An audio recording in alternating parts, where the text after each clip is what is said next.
This is OwlUp, where learning happens in minutes, not hours. For a deeper journey, explore all our courses at owlup.co.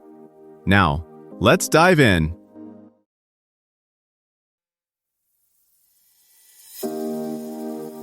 Welcome to Chapter 1 of our series, Defying the Odds, Moral Courage and World War II Decisions.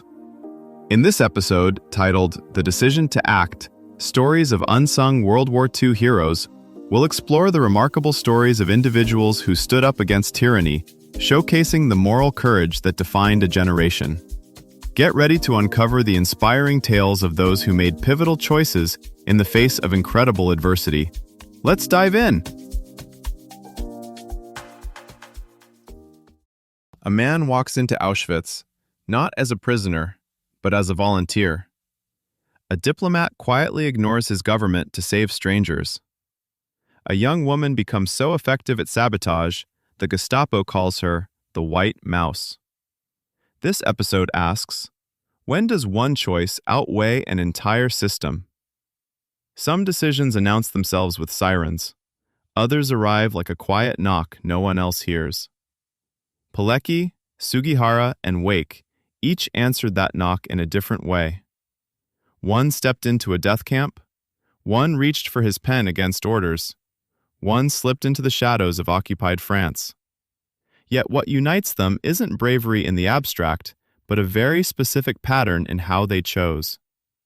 Each faced a moment where, following the rules and doing what felt right, split apart like a fork in a forest trail. The safe path was clearly marked. The other was overgrown, risky, and lonely. What's striking is how ordinary the first step looked from the outside. Signing a form, stamping a passport, agreeing to a mission. In this episode, we'll trace how such seemingly routine choices became turning points for thousands of lives. Their lives didn't unfold as Hollywood arcs of nonstop heroism. They moved through routines, shift changes, consular paperwork, courier runs, where danger first appeared only as a faint dissonance, like a wrong note in an otherwise familiar song. What changed everything was how they responded to that dissonance. Instead of muting it, they let it get louder until it demanded action. To set the stage, we'll zoom in on 3 layers around them: the bureaucracies that expected obedience, the local communities that watched in fear or silence, and the tiny, practical openings through which courage could actually be exercised. Pilecki's wrong note began in the Polish underground, poring over fragmentary reports about a new camp at Oświęcim. Others saw a black box. He saw a gap no one else was positioned to fill. The step he chose wasn't cinematic. He let himself be swept up in a street roundup. No dramatic speech, just a quiet admission to comrades.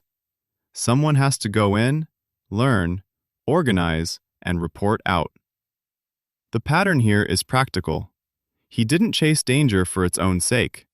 He matched a specific need to his specific position and skills, then accepted the cost without expecting rescue, recognition, or even success. Sugihara's moment looked different. In Kaunas, his desk was stacked with petitions from Polish and Lithuanian Jews. On paper, his task was clear: enforce Tokyo's strict transit rules. Instead, he treated those rules as a starting point for problem solving. He negotiated with Soviet officials for rail passage, drafted telegrams to Tokyo requesting exceptions, and when refusals arrived, he recalibrated rather than stopped.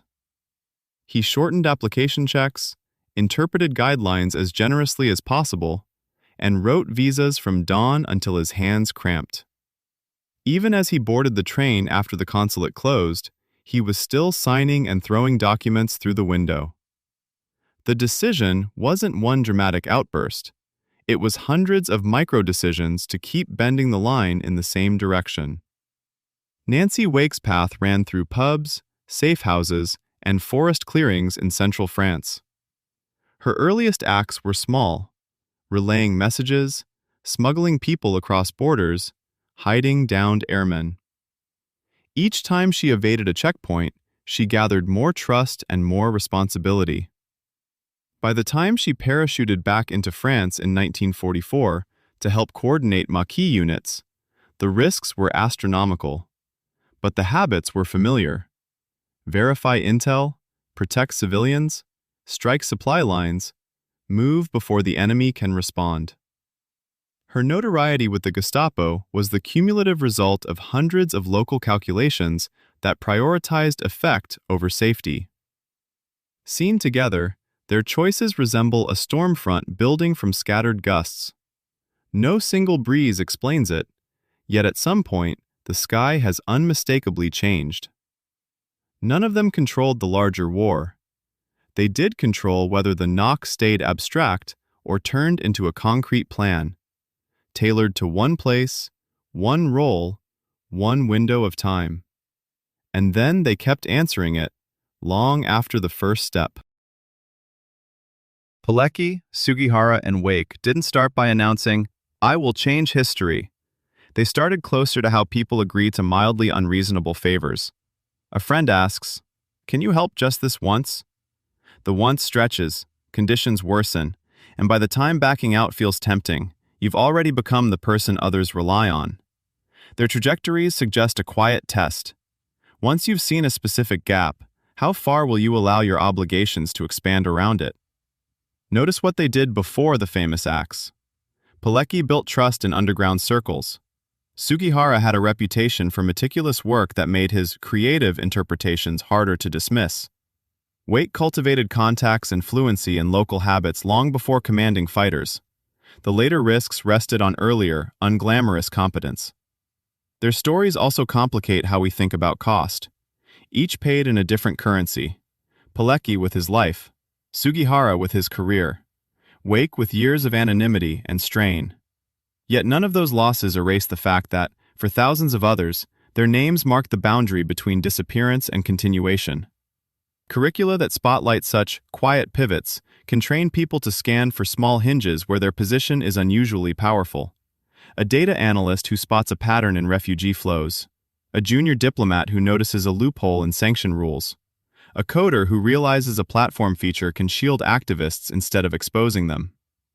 Your challenge this week: pick one current crisis headline and trace 3 concrete roles, however modest, through which an ordinary person might tilt its trajectory. Their stories hint at a quieter question, not, would I be a hero, but, where is my leverage today? Influence might look like moderating one heated meeting, redesigning a form so it doesn't exclude, or mentoring one stubborn optimist.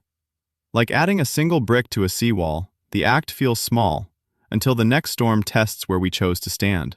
To go deeper, here are 3 next steps. 1. Watch the short documentary, The Rape of Europa, available on Canopy or rentable on Amazon, to see how real-life monuments men risk their lives for art. Then jot down 3 operations or individuals you didn't know about, and look them up on the Monuments Men Foundation website. 2. Read the first 2 chapters of A Woman of No Importance by Sonia Purnell, or The Volunteer by Jack Fairweather. Both spotlight lesser-known World War II heroes. Then pull up the World War II Personnel Files database at the U.S. National Archives, NARA, and search for one real person mentioned in those pages. 3. Open the Righteous Among the Nations database on Yad Vashem's website. Pick one rescuer whose story resembles someone from the episode, and spend 15 minutes mapping their choices on a simple timeline, using a free tool like Miro or Google Drawings to see exactly how ordinary decisions added up to heroism. This was OwlUp, your daily step forward. To keep learning with structured courses and more insights, go to owlup.co. Until tomorrow.